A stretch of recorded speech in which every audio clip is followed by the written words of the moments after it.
नमस्कार, RN TV national में आपका स्वागत है और मैं हूं आपके साथ सुमन पाल। बुलेटिन की शुरुआत करेंगे बड़ी खबर के साथ, जहां पर डोनाल्ड ट्रंप ने किया है फिर से बड़ा दावा।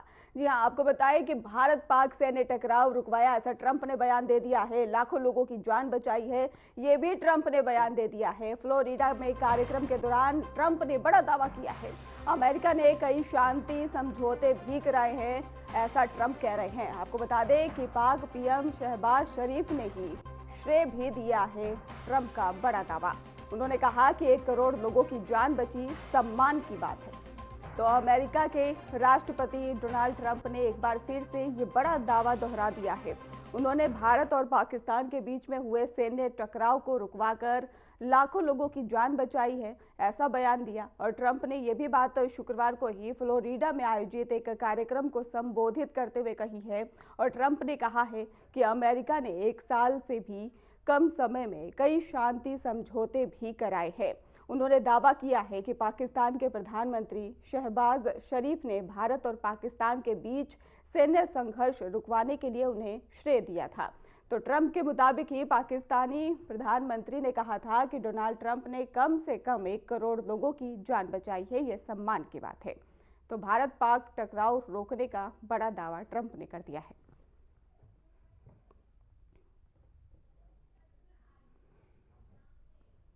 पश्चिम बंगाल के मालदा में ही पीएम मोदी ने भारत की पहली वंदे भारत स्लीपर ट्रेन का उद्घाटन किया है। उन्होंने ट्रेन को हरी झंडी दिखाकर रवाना किया। ये ट्रेन हावड़ा से ही गुवाहाटी के बीच में चलेगी और इस दौरान ही संबोधित करते हुए पीएम ने क्या कुछ कहा है, चलिए सुनवाते हैं। आज हमारा देश 2047 तक विकसित होने के लक्ष्य पर काम कर रहा है और विकसित भारत के निर्माण के लिए पूर्वी भारत का विकास बहुत जरूरी है। दशकों तक पूर्वी भारत को नफरत की राजनीति करने वालों ने जकड़ के रखा था। भाजपा ने इन राज्यों को नफरत की राजनीति करने वालों के चंगुल से, उनके चंगुल से मुक्त किया है। पूर्वी भारत के राज्यों का विश्वास अगर किसी के साथ है तो उस पार्टी का नाम है भाजपा। आज मालदा से पश्चिम बंगाल की प्रगति को गति देने का अभियान और तेज हुआ है। थोड़ी देर पहले पश्चिम बंगाल के विकास से जुड़े अनेक प्रोजेक्ट्स का शिलान्यास और लोकार्पण हुआ है। नई रेल सेवाएं पश्चिम बंगाल को मिली हैं। इन प्रोजेक्ट से यहां के लोगों के लिए यात्रा आसान होगी और व्यापार कारोबार भी आसान बनेगा। यहां जो ट्रेन मेंटेनेंस से जुड़ी नई सुविधाएं बनी हैं, इससे बंगाल के नौजवानों को नए अवसर मिलेंगे। साथियों, बंगाल की इस पावन भूमि से आज भारतीय रेल के आधुनिकीकरण की तरफ एक और बड़ा कदम उठाया गया है। आज से भारत में वंदे भारत स्लीपर ट्रेनों की शुरुआत हो रही है। ये नई वंदे भारत स्लीपर ट्रेन देशवासियों के लंबे सफर को और आरामदायक बनाएगी, शानदार बनाएगी, यादगार बनाएगी। विकसित भारत की ट्रेनों ये कैसी होनी चाहिए, इस वंदे भारत स्लीपर ट्रेन में आप साफ साफ नजर आता है। थोड़ी देर पहले मालदा स्टेशन पर मैं कुछ यात्रियों से बातचीत कर रहा था। हर कोई कह रहा था कि इस ट्रेन में बैठकर एक उन्हें अद्भुत आनंद हुआ। ये ओडिशा ने पहली बार बीजेपी सरकार बनाई है। त्रिपुरा ने कई वर्षों से बीजेपी पर विश्वास किया है। असम ने भी बीते चुनावों में बीजेपी को ही अपना समर्थन दिया है और कुछ दिन पहले बिहार ने भी एक बार फिर बीजेपी एनडीए की सरकार बनाई है। यानी बंगाल की हर दिशा में भारतीय जनता पार्टी के सुशासन की सरकार है। अब बंगाल में सुशासन की बारी है और इसलिए मैंने बिहार चुनाव की जीत के बाद ही कह दिया था, मां गंगा के आशीर्वाद से अब बंगाल में भी विकास की गंगा बहेगी और बीजेपी ये काम करके रहेगी। वह जगह है जहां प्राचीन ज्ञान की गुंज है, राजनीति और संस्कृति की चेतना है। मालदा बंगाल की समृद्धि का एक बड़ा केंद्र रहा है। मैं सर्वप्रथम बंगाल के महान सपूत शिवेंदु शेखर रॉय को श्रद्धापूर्वक नमन करता हूं, जिनके प्रयासों से मालदा की पहचान बची रही। आज भी मालदा अपने आम सत्तों, रेशम, लोक संगीत और बौद्धिक चेतना की वजह से जाना जाता है। और मैं उत्तर प्रदेश के मुख्यमंत्री योगी आदित्यनाथ ने श्री काशी विश्वनाथ मंदिर में पूजा अर्चना की। इस दौरान ही मुख्यमंत्री योगी आदित्यनाथ ने कहा कि काशी अविनाशी है।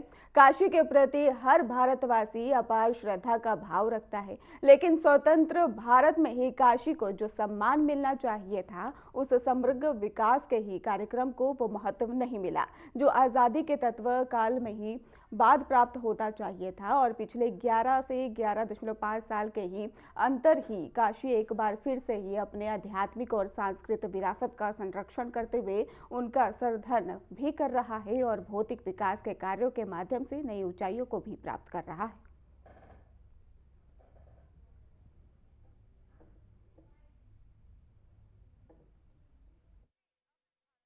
काशी अविनाशी है। काशी के प्रति हर सनातन धर्मावलंबी और हर भारतवासी अपार श्रद्धा का भाव रखता है।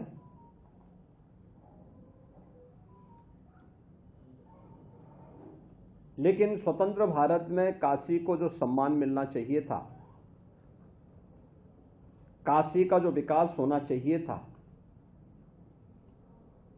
उस समग्र विकास के कार्यक्रम को वह महत्व नहीं मिला जो आजादी के तत्काल बाद प्राप्त होना चाहिए था। पिछले 11 साढ़े 11 वर्ष के अंदर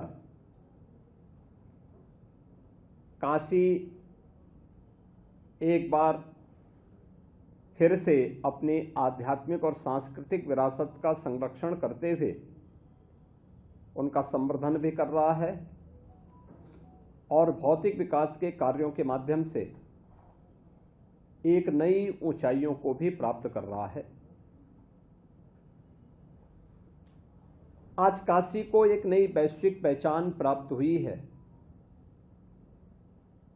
और इस काशी के बारे में जो काशी के ही प्रतिनिधि के रूप में देश की संसद में काशी का प्रतिनिधित्व ये हम सब का सौभाग्य है कि देश के यशस्वी प्रधानमंत्री श्री नरेंद्र मोदी जी करते हैं।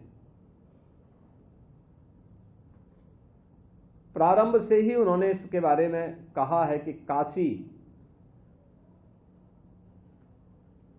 की पुरातन काया को संरक्षित करते हुए उसे नए कलेवर के रूप में देश और दुनिया के सामने प्रस्तुत किया जाना चाहिए और उसी के अनुरूप पिछले 11 साढ़े 11 वर्ष के अंदर काशी की योजनाएं तैयार हुई। 55,000 करोड़ रुपए से अधिक की परियोजनाएं काशी के लिए स्वीकृत हुई, जिनमें से 36,000 करोड़ रुपए की परियोजनाएं लोकार्पित हो चुकी हैं और शेष परियोजनाएं प्रगति पर तेजी के साथ आगे बढ़ रही हैं। ये परियोजनाएं जो भी हैं, समग्र विकास की वे परियोजनाएं हैं जो काशी की आध्यात्मिक और सांस्कृतिक विरासत के संरक्षण के साथ ही शिक्षा के लिए, स्वास्थ्य के लिए, यहाँ के इंफ्रास्ट्रक्चर के लिए, यहाँ के एम्प्लॉयमेंट के लिए, यहाँ की कनेक्टिविटी के लिए, काशी में नए नए संस्थान खुल सकें और काशी के परंपरागत उद्यमियों के द्वारा तैयार किए गए प्रोडक्ट को जीआई टैग के माध्यम से वैश्विक पहचान प्राप्त हो। इन सब को लेकर के आज काशी में उस प्रकार की व्यवस्थाएं युद्ध स्तर पर पिछले 11 साढ़े 11 वर्ष के अंदर काशी को प्राप्त हुई हैं। काशी की गलियां, काशी के अंदर 2014 के पहले किस प्रकार की स्थितियां थीं, ये किसी से छुपा हुआ नहीं है। काशी के अंदर एवरेज अगर 2014 के पहले आप देखें, या मैं कहता हूं कि काशी विश्वनाथ धाम बनने के पहले काशी के अंदर एवरेज जो श्रद्धालुओं की संख्या थी वह 5,000 से लेकर के मैक्सिमम 25,000 तक पहुंचती थी।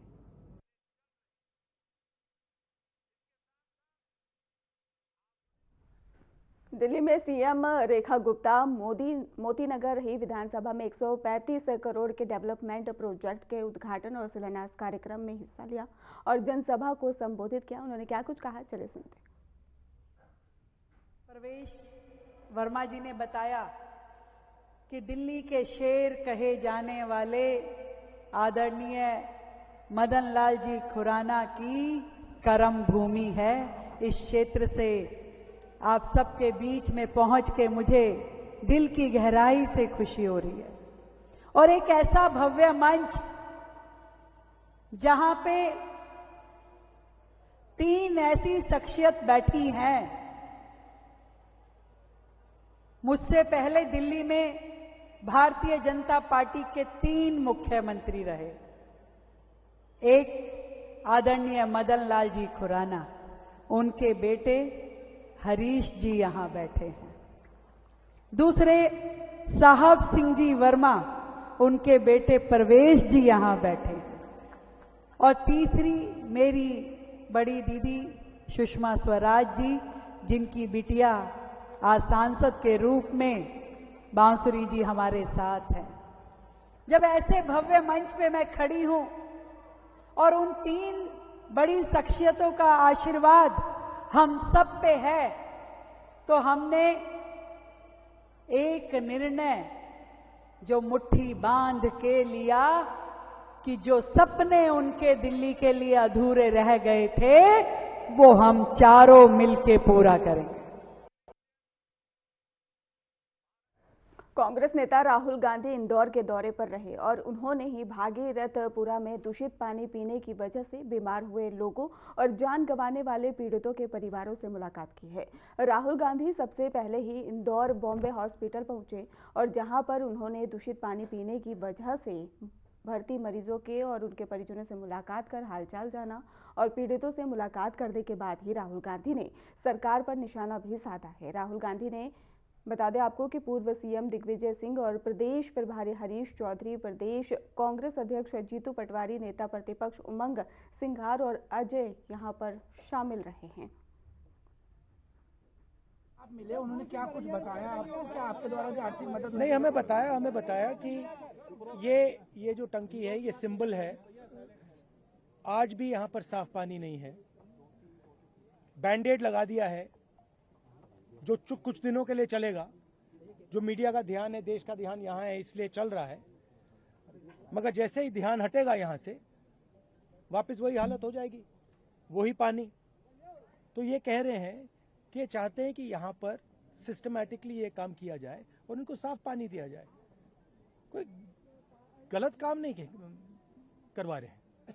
जो सरकार की जिम्मेदारी है सरकार उसे पूरा करे, यही कह रहे हैं और इनका सपोर्ट करने में यहाँ आया हूँ। महापौर का नहीं है, आपसे मिलने से रोका गया था पीड़ित परिवारों को? नहीं, रोका नहीं गया, मैं आया हूँ। सरकार बोल रही है कि कांग्रेस राजनीति कर रही है, राजनीति कर रही है। देखिए, राजनीति नहीं है, यहाँ पे मैं विपक्ष का नेता हूँ, यहाँ पे लोगों की मृत्यु हुई है, यहाँ पे लोगों को साफ पानी नहीं मिल रहा है। मैं इनका मुद्दा उठाने आया हूँ, उनकी मदद करने आया हूँ। इसमें कोई गलत काम नहीं है, मेरा काम है। एक सेकंड मेरा एक सेकंड बोलने दीजिए मुझे, एक सेकंड मुझे बोलने दीजिए। आप सवाल पूछ रहे हैं, मुझे बोलने दीजिए। तो मेरी जिम्मेदारी बनती है कि हमारे देश में लोगों को साफ पानी नहीं मिल रहा है और मैं इनकी मदद करने यहाँ आया हूँ, इनके साथ खड़े होने आया हूँ। आप इसको जो भी कहना चाहते हैं कह लीजिए, राजनीति कहना चाहते हैं, जो भी कहना चाहते हैं कह लीजिए, मुझे फर्क नहीं पड़ता है। मैं इनके साथ यहाँ खड़ा हूँ और इनको आप साफ पानी दिलवाइए। धन्यवाद। इनके परिवार में लोगों की डेथ हुई है और लोग बीमार हुए हैं। देखिए, ये कहा जाता था कि देश को स्मार्ट सिटीज दिए जाएंगे। ये नया मॉडल का स्मार्ट सिटी है। इसमें पीने का पानी नहीं है, लोगों को डराया जा रहा है। सारे के सारे परिवार पानी पीने के बाद, मतलब इंदौर में साफ पानी नहीं मिल सकता है। पानी पीकर लोग मरते हैं। ये है अर्बन मॉडल और ये सिर्फ इंदौर में नहीं है, ये अलग अलग शहरों में यही हो रहा है। जो सरकार की जिम्मेदारी है, साफ पानी, कम पोल्यूशन, ये सब जिम्मेदारी सरकार नहीं निभा रही है। और यहां पे जिन लोगों ने ये करवाया है, कोई तो जिम्मेदार होगा, सरकार में कोई तो जिम्मेदार होगा जिसने यहां पे मतलब ये काम करवाया है। तो कोई ना कोई रिस्पॉन्सिबिलिटी तो सरकार को लेनी चाहिए। और इनको जो कॉम्पेंसेशन मिलना है, जो इन्होंने इलाज करवाया है, जो सरकार की लापरवाही से हुआ है, तो उसके लिए कॉम्पेंसेशन, इनकी मदद तो पूरी करनी चाहिए। धन्यवाद।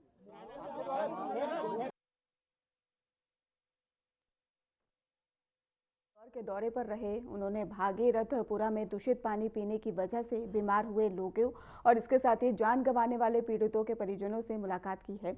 और राहुल गांधी सबसे पहले ही इंदौर बॉम्बे हॉस्पिटल पहुंचे और जहां पर उन्होंने दूषित पानी पीने की वजह से भर्ती मरीजों और उनके परिजनों से मुलाकात कर उनका हालचाल जाना है।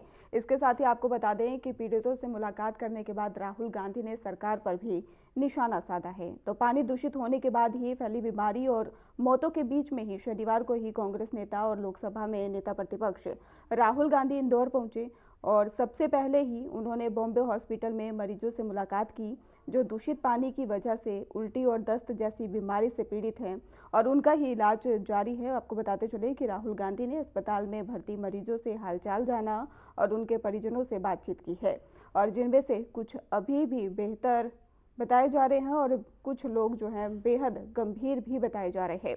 और इसके बाद से ही उन्होंने कांग्रेस के वरिष्ठ नेताओं के साथ इंदौर के भागीरथपुरा इलाके का दौरा भी किया है। यहाँ पर चिंताजनक रूप से दूषित जल के कारण ही बीमारियों का प्रकोप और कई मौतें हुई हैं, ऐसा कहा गया। उन्होंने प्रभावित परिवारों से भी दुख दर्द बांटा है। तो राहुल गांधी ने साफ तौर पर कहा, मैं यहाँ पर राजनीति करने नहीं बल्कि अपनी जिम्मेदारी निभाने आया हूँ। और इसके बाद ही मीडिया से बातचीत में राहुल गांधी ने मध्य प्रदेश सरकार और स्थानीय प्रशासन पर खामियों का भी आरोप लगाया है। आपको बताते चले, उन्होंने ये भी कहा, इंदौर को स्मार्ट सिटी का दर्जा मिलने के बावजूद यहाँ जनता को स्वच्छ पेयजल तक नहीं मिल रहा है। फिलहाल खास बुलेटिन में बस इतना ही। आप देखते रहिए RNTV नेशनल।